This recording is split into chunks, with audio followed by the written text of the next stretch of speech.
muy cortico, pero muy chévere. ¿Todos están viendo las diapositivas o qué están viendo? Preferimos las diapositivas. Bueno, primero decirles que en los parciales relativamente les fue muy bien, en los talleres les fue muy bien, ya hoy en la noche subo sus notas para que las tengan en el sistema. El parcial, como les dije, estaba relativamente sencillo, no sé qué tengan que decir acerca del parcial, cómo les pareció, fácil, difícil, complicado, las preguntas, cómo las vieron, no sé. Ustedes qué piensen y qué me quieran compartir.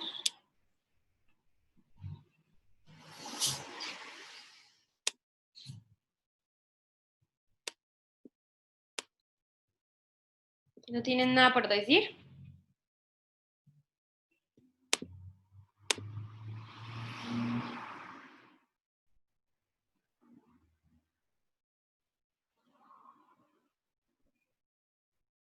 Sí, profe, estuvo muy bien el parcial. Que nos haga otro igual para este corte. Es que están respondiendo por el chat de Zoom. Sí, ya lo estoy leyendo, es que no había abierto el chat. Pues en el parcial generalmente les coloqué lo que habíamos hablado en clase. No fue nada del otro mundo, me parece que fue un parcial muy sencillo. Y pues aunque algunas cosas tenían un poquito de análisis, pues fue un parcial muy sencillo, muy básico. Pues igual la asignatura es bastante básica. ¿Qué piensan del caso clínico? Fue un caso clínico bastante subjetivo, puedo decirlo. No quise meterme con tanta terminología y hacerlo como muchísimo mucho más clínico, pues porque hay muchas cosas que ustedes no han visto. Semiología, muchos términos que de pronto no conocen, pero me pareció interesante colocarles el caso clínico. No sé ustedes qué piensen de ese punto del parcial. ¿Cómo les pareció?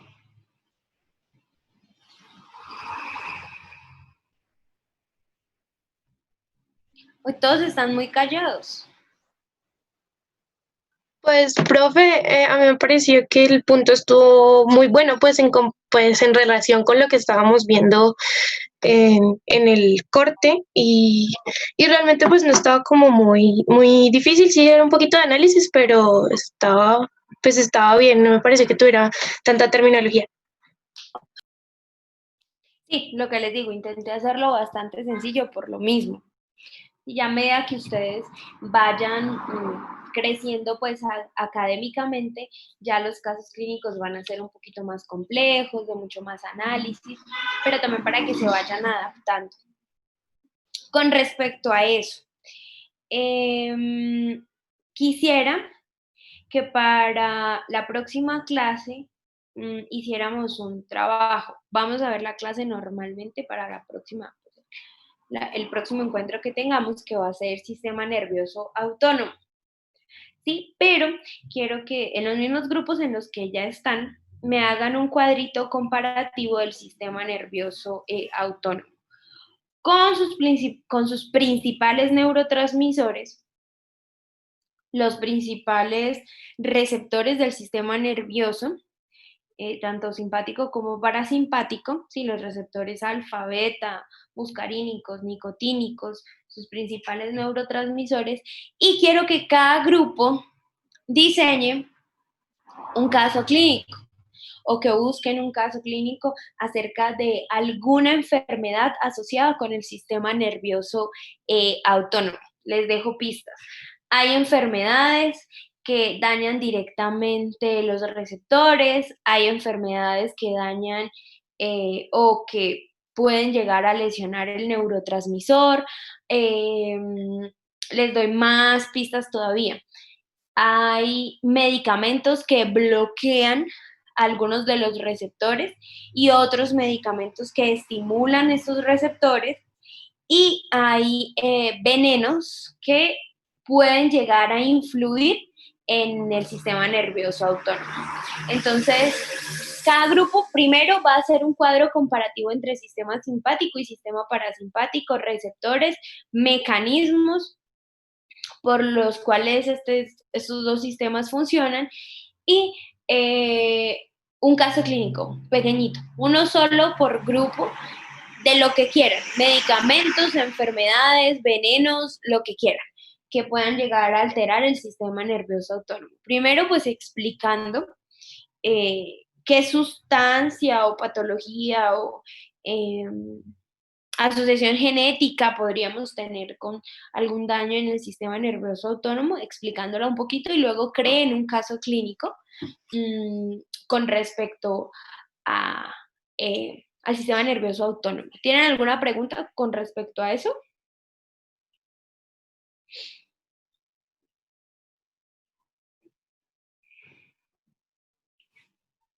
Sí entendieron bien cómo vamos a hacer el taller, ¿cierto?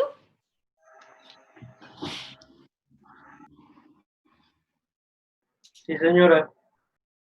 Bueno, listo. Hoy vamos a ver un capítulo, diría yo, un segmento o una parte del sistema nervioso que se llama el área tegmental ventral. Sí, es un área bastante importante desde el punto de vista de la neurofisiología, más que de la neuroanatomía, porque el área tegmental ventral es un área muy pequeñita que está ubicada en el mesencéfalo, pero desde el punto de vista fisiológico es un área bastante importante. Hay unos mecanismos que quiero que repasemos hoy y son unos mecanismos acerca de algo que en psicofisiología, que en neurofisiología y en neurociencias llamamos como emoción y motivación. Sé que en la clase anterior hablamos un poco sobre el sistema límbico, que está también estrechamente relacionado, pero hoy vamos a ampliar un poquito acerca de qué es la emoción y la motivación.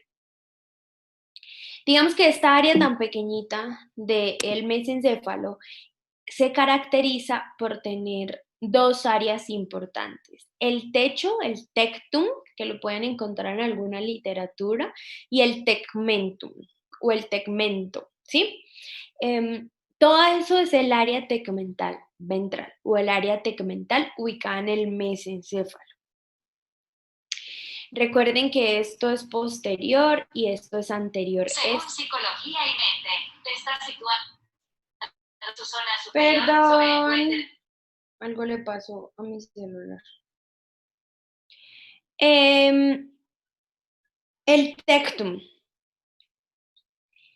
¿sí? Entonces, el tectum o techo y el tegmentum hacen parte importante del área tegmental ventral. Se sabe que el área tegmental ventral tiene un principal neurotransmisor encargado de activar toda esa zona y es el neurotransmisor de la dopamina, que ya lo habíamos hablado anteriormente, que ese neurotransmisor se encargaba de la regulación gangliobasal y que estaba muy relacionado con el Parkinson cuando hablábamos de sistema piramidal, ¿ok? Bueno, en este caso, recuerden que estamos en mesencéfalo, que también justo en el mesencéfalo se encuentra la sustancia negra o sustancia nigra o nigrum, como la encuentran en las diferentes literaturas. Entonces, las membranas dopaminérgicas cerca de la sustancia negra también se encargan de activar todo el sistema del área tegmental ventral. El área tegmental ventral tiene dos vías. Tiene una vía que va directamente a la corteza y tiene una vía que va en algunos casos hacia los ganglios basales. La vía que va directamente a la corteza va al área prefrontal. Nos ubicamos en el frontal, hay un área que llamamos área frontal ya sea ventromedial, ventrolateral, pero nos vamos para el área prefrontal o un lugar específico del lóbulo frontal, ya sea el lóbulo frontal derecho o izquierdo, pero nos vamos para esta área. Bueno, ¿qué es importante del sistema o de la activación del área tegmental? Que esta área está relacionada con un proceso que vamos a llamar el proceso de reforzamiento o el proceso de aprender y estimular el aprendizaje por medio de la recompensa. ¿Esto qué quiere decir? ¿Recuerdan? Creo que fue en la clase de sistema extrapiramidal que hablamos del sistema o de la forma en la que podíamos hacer o implementar conductas en nuestros animales, como lo hablábamos del condicionamiento clásico y el condicionamiento operante. Bueno, el área tegmental ventral activa sus vías que inician en estas dos áreas y luego se van para la corteza frontal. Y es donde hacemos aprendizaje por medio del reforzamiento. ¿Eso qué quiere decir? Que si es una conducta buena, un ejemplo, no lo coloquemos en animales, coloquémoslo en humanos. La conducta buena es que si yo cumplo todos mis deberes, voy a obtener un premio. Entonces, inicialmente, porque va a ser algo voluntario, los hago y el premio es, perdón, y el reforzamiento es el premio. ¿Sí? Entonces, esa conducta se va a volver repetitiva e importante en mi cerebro porque tengo un reforzamiento que va a ser el premio. Y ese reforzamiento lo va a asimilar la corteza frontal. Y lo voy a hacer repetitivo y lo voy a hacer por medio de un aprendizaje consciente, de un aprendizaje voluntario, por decirlo de alguna forma, ¿sí? Porque yo sé que si hago determinada acción, siempre voy a tener un premio, un reforzamiento, voy a obtener de alguna forma una recompensa, es específicamente la palabra. ¿Listo? El área tegmental ventral, como les decía, es un área extremadamente pequeña que se encuentra dentro del mesencéfalo. Recuerden que el mesencéfalo también lo vamos a llamar el cerebro medio. Es un área que está continua a todos los núcleos importantes del mesencéfalo, como lo va a ser el núcleo del cuarto par craneal, el núcleo la sustancia negra, el núcleo rojo en otro corte, que en este corte no lo vamos a ver porque vemos el colículo inferior. Cuando hacemos cortes transversales en el colículo superior es donde vamos a encontrar el núcleo rojo, junto con el núcleo de Dangers-Westphal, que va a estar acá atrásito. Y todas esas áreas van a generar interconexiones muy pequeñitas que no le van a decir al área tegmental ventral cómo debe actuar, sino que le van a dar todo el aprovechamiento de la dopamina que necesita. O sea, es como si estas áreas recaptaran o reciclaran o tomaran un poco de la dopamina que se genera en estos sectores para poder llevar a cabo su función de el aprendizaje por medio del reforzamiento. Recuerden que, como lo vimos en la clase anterior, el sistema límbico es un sistema también encargado de la regulación de la emoción. Esta área tiene aprendizajes también por medio de la emoción y de la motivación. Pero es como si llegaran a este lugar, lo censara y dijera, tengo que llevarlos al lóbulo frontal, el lóbulo frontal lo interpreta, la corteza prefrontal lo interpreta y dice, voy a hacer un aprendizaje consciente, voy a hacer un aprendizaje por medio del reforzamiento. Pero si es un reforzamiento negativo, porque recuerden que acá ya no estamos hablando como tal del condicionamiento clásico y básico que siempre va a ser, pues digamos, de alguna forma de premio, sino en el condicionamiento operante vamos a tener un premio y un castigo. Si ese tipo de acción y ese tipo de formación, ese tipo de vínculo que se va a crear entre la acción y la consecuencia va a ser algo negativo, también se van a crear vías que van a decirte que si realizas determinada acción vas a tener un castigo, ya sea un castigo de tipo doloroso, un castigo de tipo irritante o un sonido que en algún punto te va a llevar a que sientas fastidio, desespero, malestar. ¿Sí?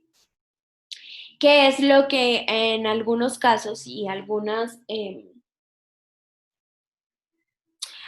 teóricos nos hablan de lo que les pasa a las masas que son oprimidas? Y es sencillamente que en algún punto mm, puedes llegar a tener una conducta que va a generar un castigo, pero que a veces no lo experimentas en ti, sino lo vas a experimentar en diferentes personas, en un ser querido o en un ser allegado, y va a generar cierto tipo de malestar.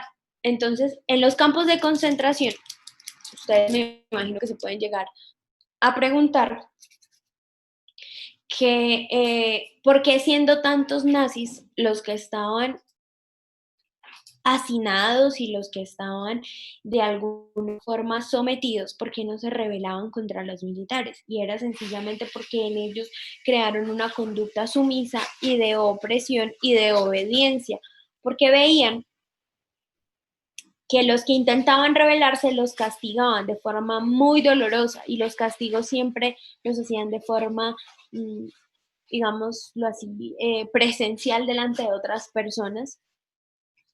Hacían que otras personas vieran los castigos que se impartían. Entonces se generaba una conducta de rechazo, de miedo, y de alguna forma ellos sabían que si hacían determinada acción iban a tener una consecuencia no placentera. Entonces se podría reforzar la conducta desde el punto de vista del dolor, del miedo, del pánico. Pero esta vía no tiene solo un aprendizaje, o bueno, la porción de aprendizaje negativo de algunas conductas es muy poca, porque esta vía está diseñada, o bueno, se diseñó y hace poco se pudo descubrir que se da muchísimo en cuestión del reforzamiento del placer, de conductas que generen placer, felicidad, en algún momento alegría, pero también está bastante asociada esta área con el placer sexual.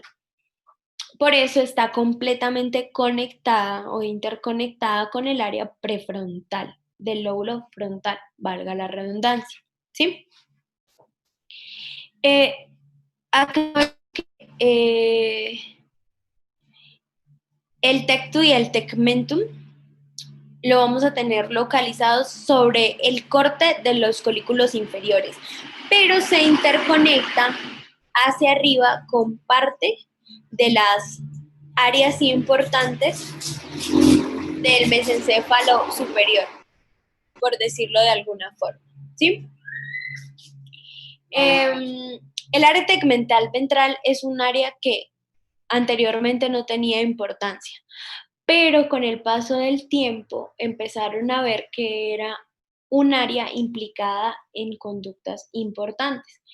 Digamos que de alguna forma las conductas sexuales son conductas que se han venido estudiando durante mucho tiempo, que se analizan mucho más desde el punto de vista neurofisiológico, de la neurociencia, de la neuroconducción, desde el punto de vista fisiológico, mejor dicho, más que anatómico. Por eso le digo, esta clase no es tanto como de neuroanatomía, sino de neurofisiología, porque en realidad es un área muy pequeña, pero que tiene bastante importancia, porque digamos que al generarse circuitos de reforzamiento por medio del placer, el bienestar, se puede llegar a crear una conducta bastante importante o de gran importancia para el ser humano, porque pues ustedes saben, los seres humanos son seres, aparte de racionales, completamente sexuales,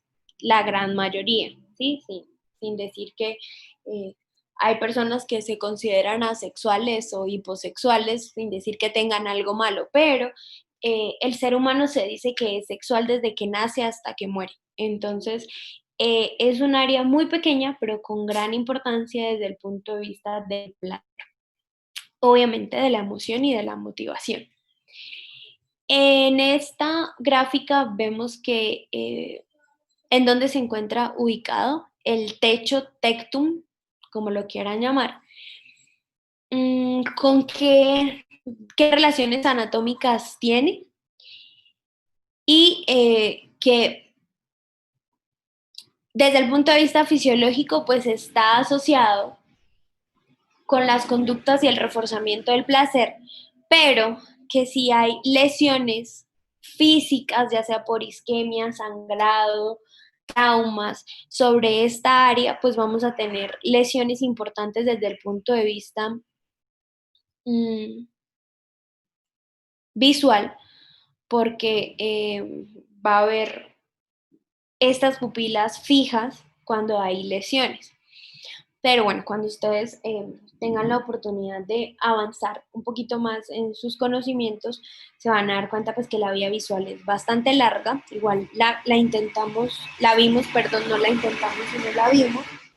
Y desde que ustedes se aprendan la vía, cuando sepan en qué punto hay alguna lesión, pues les va a ser mucho más fácil llegar a detectarla. Bueno,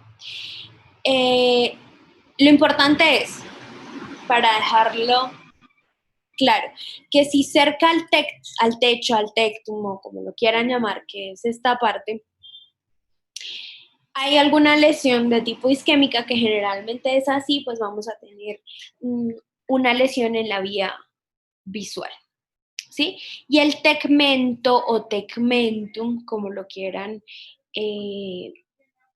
llamar, pues es una continuación de toda la vía del tegmentum hacia el puente, del puente, mejor dicho.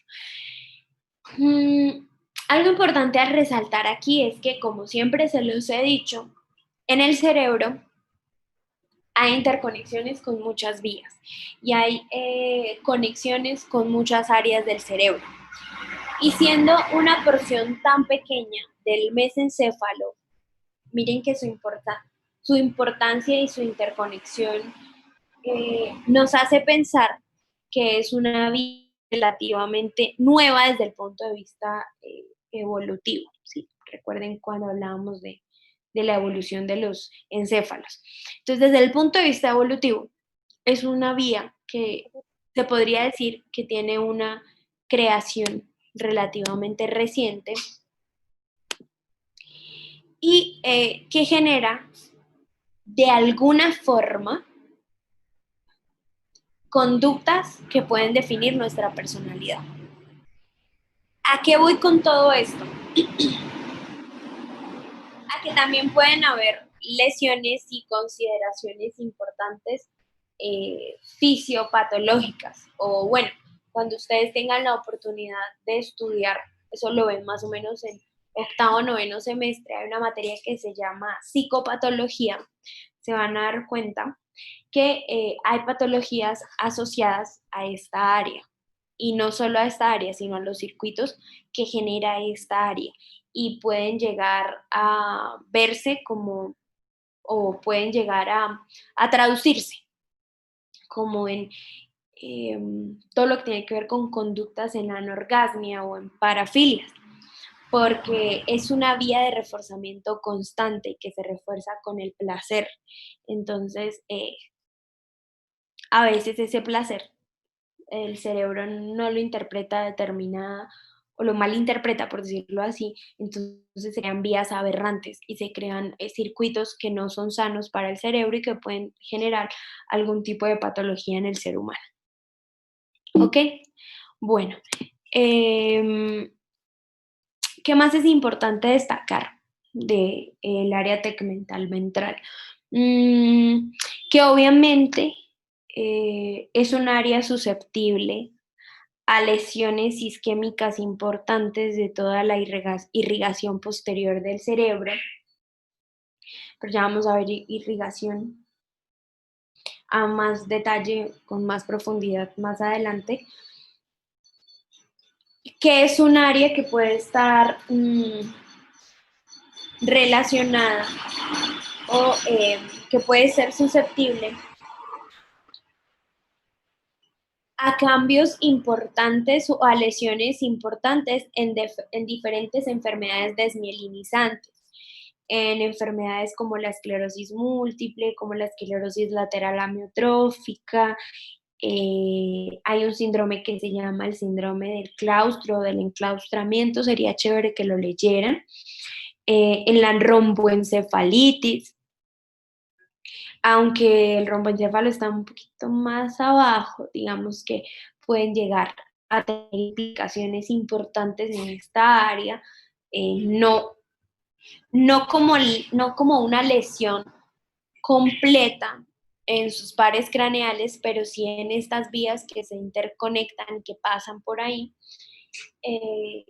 y que pueden llegar a causar bastante incomodidad, o bueno, la palabra no sería incomodidad, sino bastante disconfort en las personas que puedan tener algún tipo de lesión en esta área. Sí, hay patologías, y se las dejo a libre albedrío para que ustedes las lean, y hay patologías que nosotros llamamos nucleares y supranucleares. Échenle una leída, así muy rapidito, a las diferentes patologías que pueden tener, solo para que las conozcan. ¿Listo? No sé si todo quedó claro acá hasta el momento. Les dije que esta clase era bastante cortica, relativamente pequeña, porque es un área pequeña pero importante. No sé qué preguntas tengan. Profe, ¿me podrías repetir, por favor, cómo es el papel de la dopamina, la absorción de la dopamina para el condicionamiento operante? No me queda del todo claro. Lo que pasa es que hay varios neurotransmisores. Digamos que lo que inicialmente, o el neurotransmisor que va a mediar todo el proceso va a ser la dopamina y las neuronas dopaminérgicas. ¿Por qué? Porque acá tenemos el centro de producción más importante de dopamina, la sustancia nigra. Estamos al lado, somos vecinos del área que produce dopamina. Entonces, lo que se va a activar siempre va a ser la dopamina, que va a generar toda la vía. Pero en el área prefrontal y en el área frontal también vamos a tener, o sea, que esta vía dopaminérgica o que la activación de estas neuronas va a llevar a la activación de un neurotransmisor bastante importante, que es el GABA. Ese no se los había nombrado, pero bueno, como lo sabemos, el neurotransmisor llamado GABA es un neurotransmisor que no va a generar excitación, sino va a generar bloqueo, pero eso va a ser un bloqueo en el axón, por decirlo de alguna forma, pero se va a llevar a cabo la activación de la vía dopaminérgica por el área del área tegmental ventral. Entonces, se sensa y se sabe, el cerebro reconoce que determinada acción debe llevar un reforzamiento, ¿sí? Que una determinada conducta debe llevar un reforzamiento para que cree memoria. Y luego cuando llegue ese mismo estímulo y se tenga que generar una misma conducta, ya se sepa por dónde y qué vía es la que se debe responder. Entonces, llega el estímulo, necesito generar la conducta, activo mis neuronas dopaminérgicas, activo mi dopamina, voy hacia el área prefrontal del lóbulo frontal, doy la respuesta a esa conducta que se esperaba y refuerzo esa vía. Al reforzarla, la siguiente vez que tenga el mismo estímulo, pues ya va a ser mucho más rápido la vía para hacer el reforzamiento de esa conducta. ¿Listo? Y listo. ¿Alguna otra pregunta, chicos? Yo dije, la clase de hoy es muy cortica, pero es bastante importante. Bueno, entonces, nos vemos dentro de 8 días, ¿ok? Por favor, intenten hacer a conciencia el paralelo entre del sistema nervioso autónomo. De verdad que lo van a usar toda la vida. O sea, en el cerebro todo es importante, todo. Pero digamos que el área tegmental ventral es importante, pero la van a usar muy poco, ¿sí? A no ser al que le gustaría dedicarse a la neurociencia.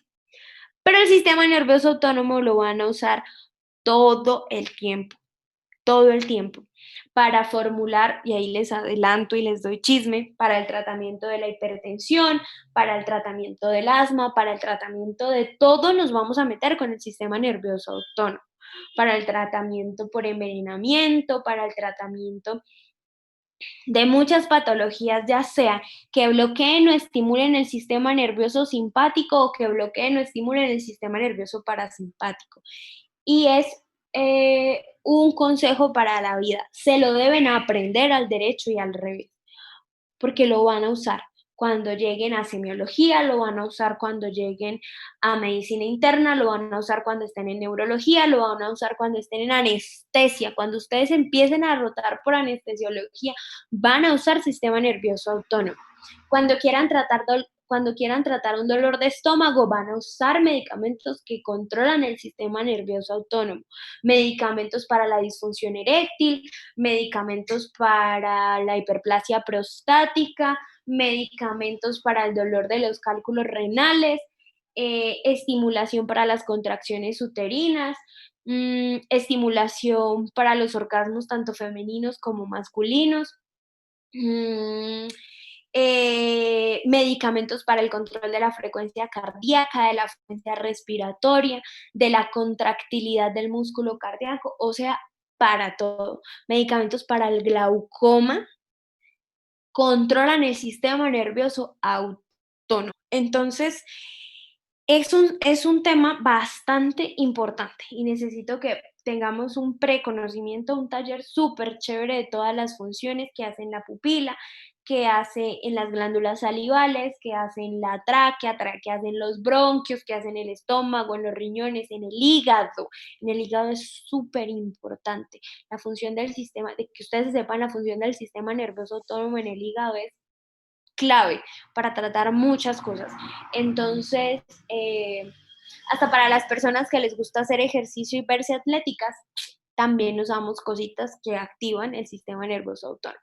Entonces, por favor, creo que es un preámbulo bastante grande y suficiente para decirles que es muy importante. Necesito que hagan ese paralelo muy juiciosos y que sean muy creativos en cuanto a crear un caso clínico chévere que podemos estar comentando. O sea, la idea es que me entreguen los talleres antes de la clase para poder revisarlos y de pronto comentar alguno de los casos clínicos que ustedes me escriban ahí que me parezcan bastante chéveres. ¿Listo? Bueno, muchas preguntas. Sí, profe, qué pena. ¿Tú nos habilitas el Moodle para subir la actividad o se lo pasamos a la monitora por el Classroom o No, subámoslo al Moodle. aquí? Sí, no hay afán, tienen 8 días para hacerlo, pueden empezar a hacerlo desde hoy. La idea es que el viernes en la mañana ya esté en el Moodle, ¿listo? Vale, profe, de acuerdo.